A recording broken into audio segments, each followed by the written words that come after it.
Assalamualaikum warahmatullahi wabarakatuh. Ketemu lagi dengan Ustazah di channel SDMT TV. Pada kesempatan ini kita akan belajar tentang akhlak terpuji, PAI bab 8 kelas 4 bersama Ustazah Husbah. Ayo, siapa yang tadi malam belajar? Kaisa, Bu Guru. Hari ini kita belajar tentang akhlak terpuji. Benar. Ada yang mau menjelaskan akhlak apa saja itu? Yoga, Bu. Akhlak terpuji, gemar membaca, pantang menyerah, rendah hati, dan hemat. Bagus.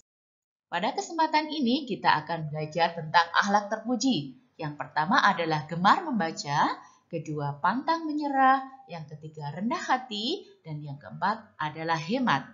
Setelah belajar diharapkan kita dapat memahami artinya, dapat mencontoh sifat-sifatnya, dan menunjukkan perilaku terpuji dan membiasakan dalam perilaku kita sehari-hari. Juga tak lupa kita bisa memahami.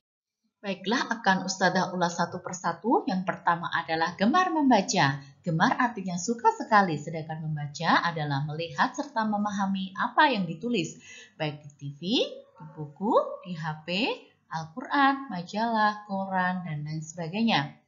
Dasar dalam Al-Quran adalah perintah membaca, surat Al-Falaq ayat 1-6, dan hadis Nabi, hadis menuntut ilmu sejak dari buayan sampai ke liang lahat. Contohnya, anak yang suka gemar membaca, yaitu suka sekali membaca buku di perpustakaan atau buku-buku yang dijumpai, suka membaca novel, majalah, koran, atau buku-buku. Kemudian membaca keterangan di TV dan menyimak berita, suka membaca Al-Quran dan memahami artinya. Manfaat yang bisa diambil adalah anak yang gemar membaca, dia banyak tahu banyak hal. Bisa mendapatkan banyak ilmu, menjadi pintar, menambah informasi atau pengetahuannya, dan menambah ide dan kreativitas. Yang kedua adalah pantang menyerah. Pantang putus asa sama dengan pantang putus harapan. Pantang artinya sengaja dihindari, tidak mau menyerah, tidak mau pasrah begitu saja, tidak mau mengaku kalah atau tidak bisa sebelum berusaha sekuat tenaga. Dalam Al-Quran dasarnya adalah surat Yusuf ayat 87. Contoh perilaku pantang menyerah adalah tetap semangat menyelesaikan tugas walaupun tugasnya dirasa sangat sulit. Tidak boleh berdiam diri dan bermalas-malasan, kemudian tidak cepat menyerah jika ada kesulitan. Juga suka bekerja keras atau bersusah-susah.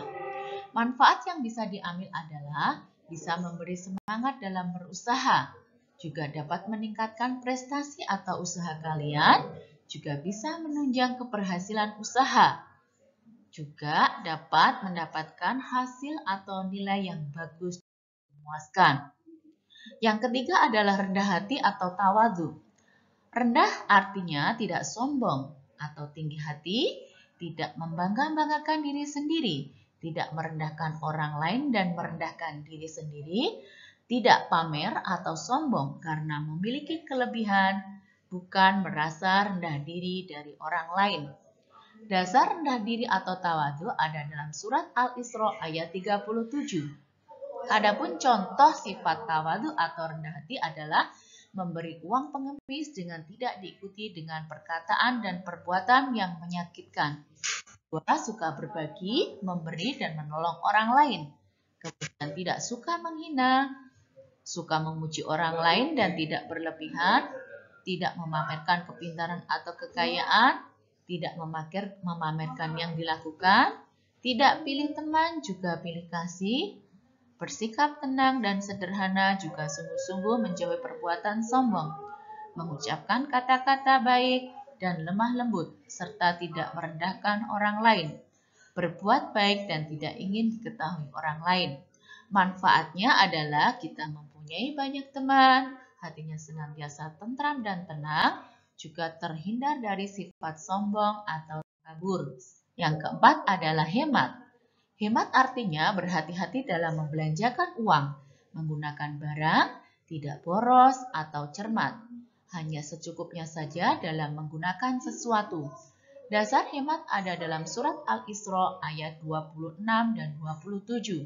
Contoh sikap hemat adalah menggunakan air tidak berlebihan saat berwudu, mandi, minum, atau menyiram bunga. Sisa air pel atau bekas air wudu bisa untuk menyiram bunga. Sisa cuci piring atau mencuci baju kita bisa disiramkan ke tanah. Kemudian menyisihkan sebagian uang saku kita atau tidak menghabiskan seluruhnya, sesuai kebutuhan saja. Kemudian menutup keran jika sudah penuh atau tidak digunakan dan mengambil dan memakai seperlunya saja. Apabila kita memiliki sesuatu walaupun tersedia banyak, tetapi kita hanya mengambil seperlunya. Manfaat yang bisa diambil, kita dapat mencukupi kebutuhan di masa depan, ya, karena punya tabungan. Juga menjadi kaya, ada pepatah bilang hemat pangkal kaya. Kemudian menyisihkan uang agar bisa bersedekah, menabung untuk kepentingan akhirat.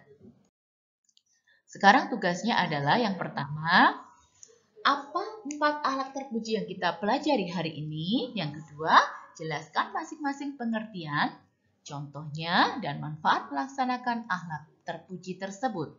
Kerjakan di buku tugas tulis PAI-mu ya, jangan lupa identitasnya. Selamat mengerjakan. Dianjurkan membaca dari sumber lain yang relevan. Baca juga buku paketmu ya.